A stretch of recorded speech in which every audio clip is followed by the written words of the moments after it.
আসসালামু আলাইকুম। Global multimedia and computer training সেন্টারের পক্ষ থেকে আমি মোহাম্মদ রুবেল আজকে মাইক্রোসফট এক্সেলের 3 নম্বর ক্লাস নিয়ে হাজির হয়েছি।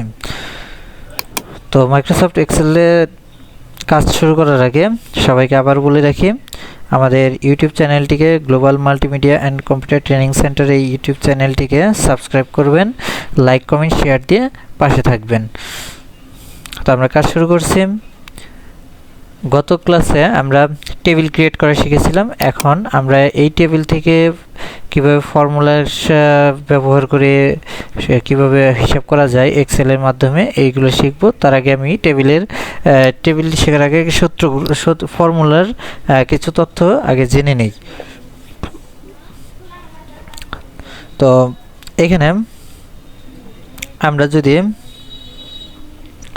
এ দিই বি সি, তাহলে এই অংশটাকে যদি আমি সিলেক্ট করি, এইখানে যদি একটা ডট চিহ্ন আছে, ডট চিহ্ন ধরে আমি এইভাবে টানি, তাহলে দেখেন এটি কিন্তু বারবার আসছে। এখন এটাকে যদি আমরা রাইট বাটন ক্লিক করি, ফরম্যাট সেল,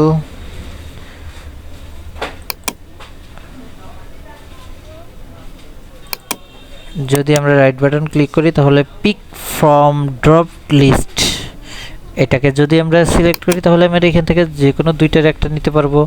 আমি বি নিলাম, সবগুলো দুটো বি হয়ে গেল। আবার এটাকে আমি যদি সিলেক্ট করে রাইট বাটন ক্লিক করে পিক ফ্রম বি নেই, তাহলে এটাও বি হবে। অর্থাৎ আমি যদি কোনোটা ভুল হয়, আমি যদি এখান থেকে ঠিক করতে চাই, তাহলে আমরা এইভাবে করতে পারবো।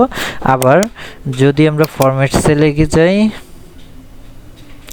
এখান থেকে আমরা বিভিন্ন ফন্ট চেঞ্জ করতে পারবো, number, currency, data, function, specific, text, special, scientific, custom ইত্যাদি ইত্যাদি এসব করতে পারবো। আবার এখান থেকে অ্যালাইনমেন্ট সেট করে নিতে পারবো, ফন্ট সেট করে নিতে পারবো, বর্ডার দিতে পারবো, ফিল কালার, তারপর হচ্ছে প্রোটেকশনের ক্ষেত্রে আমরা লকড রাখতে পারি, আবার হিডেনও রাখতে পারি, এটা যার যার ব্যক্তিগত ব্যাপার। এরপরে হচ্ছে আমাদের যদি এখানে যেমন 1 2 3 সাধারণত আমাদের কাজগুলো কিন্তু 100-200 শিট তৈরি করতে যায়, সেক্ষেত্রে আমাদের সংখ্যাগুলো যদি এইভাবে 1 2 3 লিখি, অনেক সময়ের ব্যাপার। যদি আমরা এইভাবে টান দিই, দেখেন আমাদের অটোমেটিক এই সংখ্যাগুলো বেড়ে যাচ্ছে। আসলে এটা হচ্ছে আমাদের এটা সেট করা আছে, ফাংশনে সেট করা আছে। আপনারাও এটা ফাংশন সেট করতে পারবেন। সেটা আমরা ফাংশন সেট করার রুলসটা বা সিস্টেমটা আমরা পরবর্তীতে দেখিয়ে দিব। শুধু আজকে জেনে রাখেন, এভাবে 1 2 3 লিখে বা টান দিলে আবারও দেখাই। এবার এই প্লাস বাটন থেকে ধরে মাউস পয়েন্টার ক্লিক করে যদি আমরা নিচের দিকে টান দিই, আমরা অটোমেটিক বাড়তে থাকবে। আবার যদি আমরা এখানে 1, তারপরেরটাই হচ্ছে 3, তারপরে হচ্ছে 5 এভাবে লেখা, তারপরে আবার সিলেক্ট করে প্লাস বাটন টান দিই, তাহলে আমাদের দেখেন সবগুলো বিজোড় সংখ্যা 1 3 5 7 9 11 13 15 17 19 এরকম সংখ্যা আসছে। আমি যদি এখান থেকে 2, তারপর 4, তারপর হচ্ছে 6 8 এমন সংখ্যা সিলেক্ট করলাম, তারপরে এখান থেকে আমি যদি টান দিই, তাহলে অটোমেটিক আমাদের জোড় সংখ্যাগুলো 2 4 6 8 10 12 14 16 18 20 22 24 26 28 30 এভাবে সংখ্যাগুলো বাড়ছে। এখন যদি আমি এখান থেকে মৌলিক সংখ্যাগুলো লিখি 2 3 5 7 এভাবে আমরা লিখলাম, লিখে এটাকে আমি সিলেক্ট করলাম করে এভাবে টান দিব, তাহলে তারপরে 7 এর পর 11 13 এভাবে লিখলাম। এটা গড় হয়ে যাচ্ছে। আচ্ছা, এটা সেট করা নেই, এই জন্য এটা হচ্ছে না। আচ্ছা, এরকম আমরা সেট করে দেখিয়ে দিলে তারপরে থেকে সবগুলোই হবে। এটা আমাদের আলাদা সিস্টেম আছে সেট করার। তো এবার আমরা আসি ফর্মুলা ব্যবহার করব। এখন ফর্মুলা ব্যবহার করব, প্রথমে আসি হচ্ছে যোগের ফর্মুলা। প্রথমে আমরা যোগের ফর্মুলা করব। যোগের ফর্মুলার ক্ষেত্রে এখানে আমাদের এইখানে ধরলাম যোগ করব, এই সংখ্যাগুলো সবগুলো আমরা যোগ করব। যোগ করার সূত্র হচ্ছে ইকুয়াল সাম,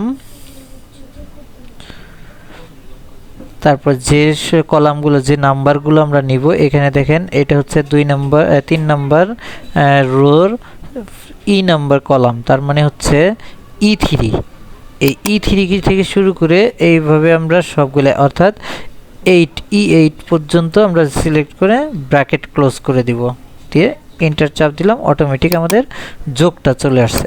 এখন আমি যদি এইভাবে না করি, আমাদের এই যে এখানে অটো সামাস, আমরা একটা যে ঘরে আমরা ফল বের করব ওই ঘরটাকে সিলেক্ট করে অটো সাম সিলেক্ট করব, এই যে সবগুলো সিলেক্ট হয়ে গেছে। এখন আপনি চাইলে এখান থেকে সংখ্যা চেঞ্জ করেও দিতে পারবেন, আবার চাইলে এগুলোও রাখতে পারেন। রেখে এই যে ক্লিক করলেন, এটাও 21 হয়েছে। অর্থাৎ আমাদের এইখানে কিছু সূত্র আছে, sum, average, count number, max, minimum, এরপরে আসছে মোর ফাংশন। মোর ফাংশনে আমরা আরও ফাংশন খুঁজে পাবো বা তৈরি করতে পারবো, সেটা সময় সাপেক্ষ। আচ্ছা, এবার আমরা যোগটা বুঝতে পারলাম। এখন যদি আমরা এইখানে এই দুইটার বিয়োগ করতে যাই, বা আমরা যদি এই 12 আর 13 বিয়োগ করতে যাই, এইখানে আমরা বিয়োগ করব, তাহলে আমাদের ইকুয়াল প্রথমটা বড় সংখ্যা মাইনাস ছোট সংখ্যা দিয়ে এন্টার দিব। দেখেন 13 থেকে 12 বাদ দিলে 1 হয়, তাহলে আমরা বিয়োগটাও বুঝতে পারলাম। এরপরে আমরা করব হচ্ছে গুণ। আচ্ছা, আমরা নর্মালি ভাবে আজকে শুধু যোগ, বিয়োগ, গুণ, ভাগ এগুলো দেখব। তারপরে এটা বিস্তারিত আমরা যখন শীট তৈরি করব বা বিভিন্ন রেজাল্ট শীট তৈরি, টেবিল শীট, স্যালারি শীট এগুলো তৈরি করব, তখন আমরা বিস্তারিতভাবে যোগ, বিয়োগ, গুণ ভাবে আরও ভালোভাবে বুঝতে পারবো। এখন আপাতত আমরা শুধু সূত্রগুলো কিভাবে প্রয়োগ করতে হয় এই সব কিছু জানবো। তো এবারে আসি গুণ। গুণের ক্ষেত্রে ইকুয়াল, আমরা যে দুইটাকে গুণ করব ওইটাকে নিয়ে গুণ চিহ্ন, তারপরে দ্বিতীয়টাকে নিয়ে এন্টার চাপ দিলাম, অটোমেটিক গুণ হয়ে গেছে। এখন কথাটা হচ্ছে, আমরা যদি এইভাবে এগুলোকে যোগ করি, আমাদের এইখানে 21 আছে।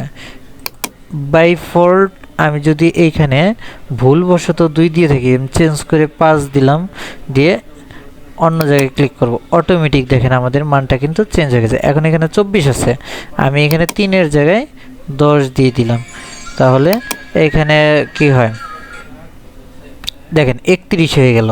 তাহলে আমরা বুঝতে পারছি এটা কিভাবে পরিবর্তন হচ্ছে। আমাদের যে ফর্মুলা ব্যবহারের এই একটা সুবিধা, সেটা হচ্ছে আমাদের যদি কোনো জায়গায় কোনো কারেকশন করতে হয়, অটোমেটিক আমাদের ইকুয়েশনটা চেঞ্জ হয়ে যাবে। অর্থাৎ আমরা যে ফর্মুলা ইউজ করছি, এই ফর্মুলার কারণে আমাদের মানটা চেঞ্জ হয়ে যেতে পারে। একইভাবে আমরা যদি বিয়োগ করি, দেখেন এইখানে আমাদের 961 হয়ে গেছে। এইখানে যে আমরা সূত্র প্রয়োগ করছিলাম, এই সূত্রটা কিন্তু এখানে যে গুণের সূত্রটা E9 এবং E11, তাহলে এটা হচ্ছে 9 সিরিয়াল, সিরিয়ালের 9 নাম্বার রো, আর এটা হচ্ছে 11 রো। এই দুইটাকে গুণ করলে 961। এখন যদি আমি এখানে চেঞ্জ করে দিই, 12 বানিয়ে দিই, তাহলে দেখেন কি হয়। দেখেন এইখানেও চেঞ্জ হয়ে গেল, এখানে চেঞ্জ হয়ে গেল, এখানে আলাদা আছে 372। তাহলে আমরা বুঝতে পারছি, আমরা যে কোনো সময় যে কোনো ভুল যদি সংশোধন করতে হয়, তাহলে এইভাবে আমরা করলে আমাদের অটোমেটিক আমাদের হিসাবটা চেঞ্জ হয়ে যাবে। এরপরে আসি হচ্ছে আমরা ভাগ করব। আমরা এই 372টাকে যদি আমরা 12 দিয়ে ভাগ করি, তাহলে ইকুয়াল, যেটাকে আমরা ভাগ করব ভাগ চিহ্ন দিলাম, তারপরে দ্বিতীয়টা দিয়ে এন্টার। এখন দেখেন 31, যে এখানে ফল কিন্তু 31 আছে, তাহলে আমরা এই 372কে 12 দিয়ে ভাগ করলে 31, আবার 31কে 12 দিয়ে গুণ করলে 372 হবে। তাহলে আমরা যোগ, বিয়োগ, গুণ, ভাগ সবগুলোই দেখতে পারলাম। এবার এই অংশটাকে আমরা যদি কোনো টেবিল করতে যাই, আমরা যেহেতু এখানে সবগুলো সংখ্যা আছে, এই যে অংশটাকে আমরা যদি টেবিল করতে চাই, তাহলে আমরা এখান থেকে অল বর্ডার দিয়ে দিব। অল বর্ডার দিয়ে দিলে দেখেন সবগুলো আমাদের একটা বর্ডার হয়ে গেল। এখন যদি আমরা এটাকে কোনো নাম দিতে চাই, তাহলে এটা মার্জ করে এখানে আমরা লিখব যে ইকুয়েশন।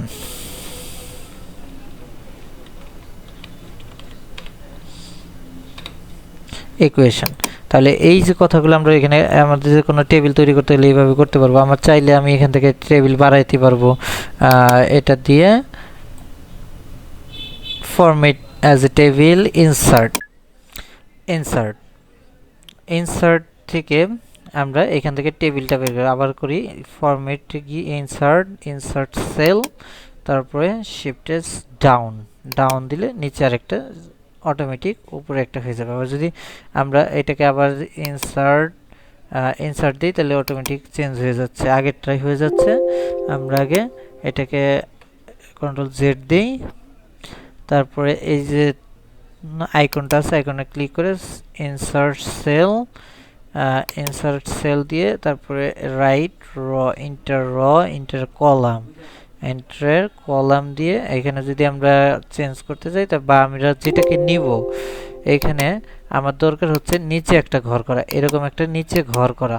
এই নিচে ঘর করতে গেলে যেটার নিচে করব তার নিচেরটাকে আমরা সিলেক্ট করে ইন্টার সেল দিব, তাহলে দেখেন এখানে একটা হয়ে গেল। এখন এইখানে কিন্তু কোনো বর্ডার নাই, তাহলে এইখানে আমরা বর্ডার দিয়ে গেলে এই যে অল বর্ডারে ক্লিক করলে অটোমেটিক বর্ডার হয়ে গেল।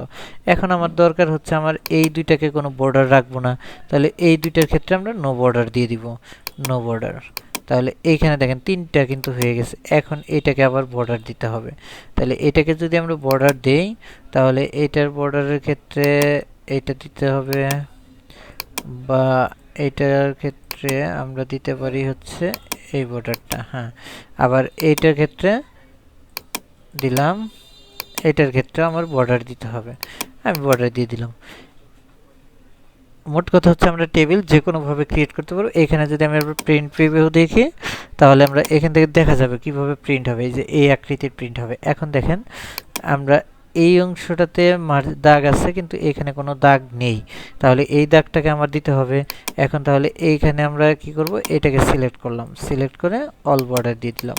এখন দেখেন কি হয়, তাহলে এখানে দাগটা হয়ে গেছে। এরকম আমি যে কোনোভাবেই আমরা কাজ করতে পারবো। তো আজকে মোটামুটি আমাদের টেবিলের যে হিসেবটা আছে এটা যোগ বিয়োগ গুণ ভাগ শিখলাম। আমরা আগামী ক্লাসে এই ফর্মুলাগুলো ব্যবহার করে একটা কিভাবে স্যালারি শিট তৈরি করা যায় বা একটা কিভাবে টেবিল থেকে শিট তৈরি করা যায় এই জিনিসগুলো আমরা শিখব।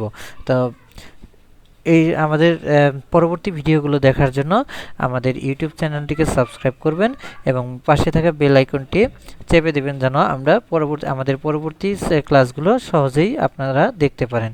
সেই সাথে ভিডিওগুলো লাইক কমেন্ট এবং শেয়ার করবেন, লাইক কমেন্ট শেয়ার করে আমাদের পাশে থাকবেন।